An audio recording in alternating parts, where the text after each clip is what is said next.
Hello! Today we're talking about how we come to not know who we are growing up in a dysfunctional family. I want to say this may not be the case for everybody. A lot of people are super aware of the score. If you know, you know. They know who they are, exactly what happened, and they're kind of bitter about it. I, on the other hand, am pretty confused about who I am and how I came to be, and I'm kind of bitter about the fact that I am in such a fog about my life. I know that almost all young adults go through this finding themselves experience. However, because of reasons that I share today, for me, finding myself at first came with this anxiety rather than excitement, because finding myself was correlated to being perceived well and achieving X, Y, and B rather than just tuning in to my true authentic self. I think the best word to describe why this happens is enmeshment. Speaking from my own experience, from a young age, I felt very connected with all the things that were going on in my family. I didn't really have much going on myself. I was going to school, I had friends, yeah, whatever.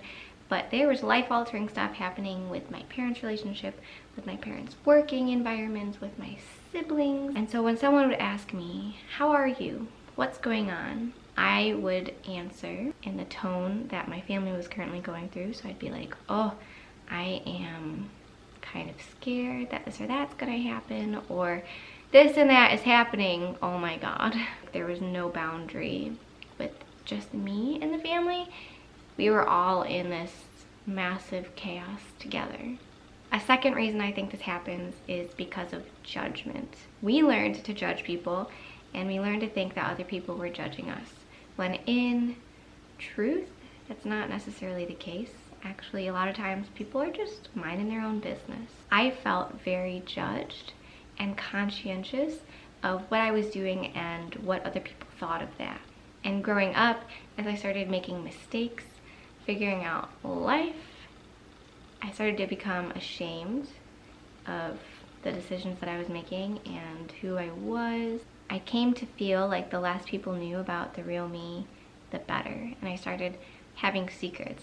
And secrets that became even secrets to myself. Denial is what I'm talking about here. A third reason for losing ourselves is a feeling that we are less than others in any way. We have less than them. Maybe they have a great family and we don't have that. They have some material things or some character trait that we wish we had, and you know, we do find who we are in being inspired by others. But again, there was this combination of shame involved in this for me. I felt ashamed of not being or having what I wished I had, what I felt that other people had that I did not.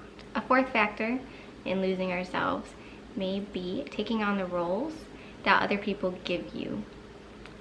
I know some scapegoats who were told time and time again, you're a bad person, you're a bad person, you're a bad person, and therefore became a bad person. And for me, I became this opinionless, lost child who's afraid to share my truth and be my vibrant self, and that's really not who I am. A fifth reason we may lose ourselves is learning that focusing on other people is a safer and happier way to live, because what's going on with us is scary and sad, and so we're just gonna not focus on that. We're gonna focus on other people, and in doing so we lose ourselves. We become maybe codependent, attaching our behavior with theirs and denying what we really want, accommodating and meshing ourselves with not only our family over time, but our friends and our jobs and our significant others. Getting personal, over the past few months, finding myself has been my main priority, so I haven't really been learning so much about narcissism and family dysfunction and all of these other topics that I would love to learn about and share with you, that I will do so in the future. Instead, I've been focusing on who am I and why, what the heck has happened, because I have suppressed and thrown away a lot of these facts, things that have happened. So a part of my process has also been realizing how present my inner critic is and how mean I am to myself.